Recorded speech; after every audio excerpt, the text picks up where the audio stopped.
There are places where you can't just die. There are places where you can disappear as if you never existed. This story is not a legend about the Yeti. There were 4 of them, friends from their student days. Michael was the most stubborn. He always went first, even when he didn't have to. Bob was calm, with an iron psyche. Ron was a joker who was more afraid of silence than death. And Daniel was the one who filmed everything and kept repeating, "If something happens, there will be proof." They climbed the classic route, and everything went almost normally. Until the weather came. At an altitude of about 7,000, a storm began. The wind blew away the landmarks. We're stuck. If it doesn't calm down tomorrow, we'll be back. Daniel will later say that the most frightening thing is not the roaring. The most frightening moment is when the brain is still looking for logic, but the body already knows. There will be no logic here. They opened the zipper a few centimeters. They set up a tent and began unloading their gear beside it. One by one, backpacks were opened, supplies laid out, everything finding its place.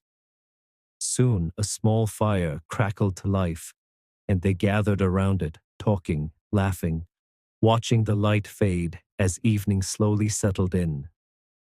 As night fell, they retreated into the tent, tired but content. Suddenly, the calm was broken. Thunder rolled across the sky, and a storm burst without warning. Wind shook the tent violently. Rain hammered down from all sides. And for a moment, the breathing was slow, heavy, as if someone was standing very close, their cheek pressed against the tent. Daniel whispered, "There's someone here?" Bob said, "Don't move." And then the first impossible thing happened. An imprint of fingers appeared on the fabric. From the inside or outside, they did not understand. Because the fingers, pressed as if they were between the layers of fabric.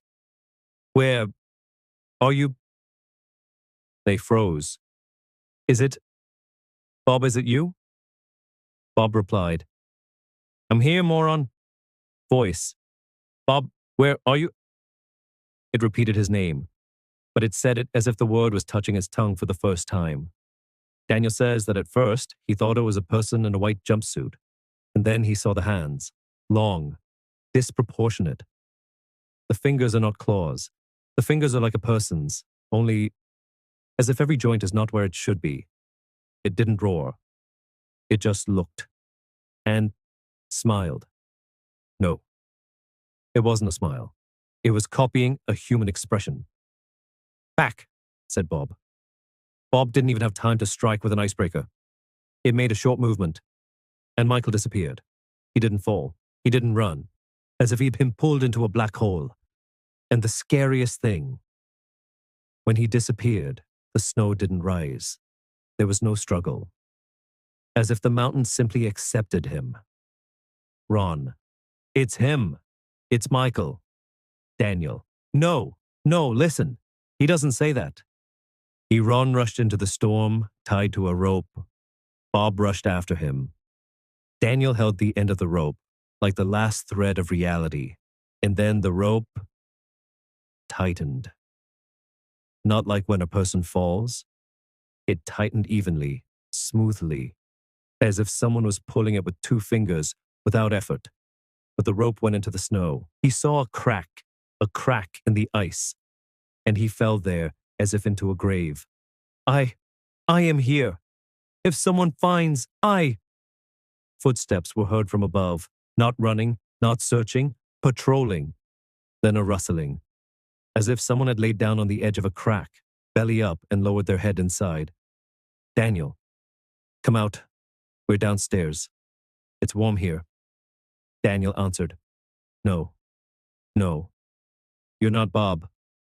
And then Daniel did what saved his life. He didn't answer. He clamped his glove over his mouth so that even his breath wouldn't give away.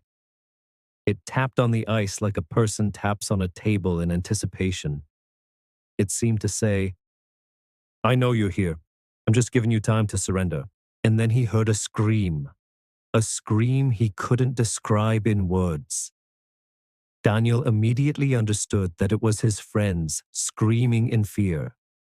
After their screams, it seemed as if someone was chasing them. A Yeti. Yes, he caught up with them, after which he started running back into the mountains. After everything calmed down, Daniel's face was frozen. He had difficulty breathing, and he didn't know how he was going to survive. Rescuers found him a few days later. He survived. Now listen carefully, because this is where the real horror begins. When the rescuers were filling out the paperwork, there were 3 people on the expedition list: Michael, Bob, Ron, and a blank line. Daniel was not recorded, not in the permits, not in the insurance, not in the base camp registers, as if the 4th never existed. Dennis in the hospital, looking at one point, the doctor asked, "What is your name?" Dennis answered quietly, Daniel." The doctor asked again, "Daniel who?" "I don't remember the last name."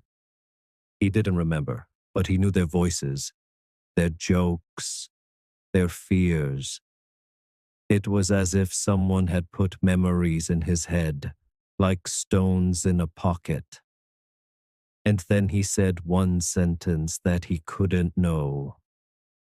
"The mountain gave one so that you could open the door."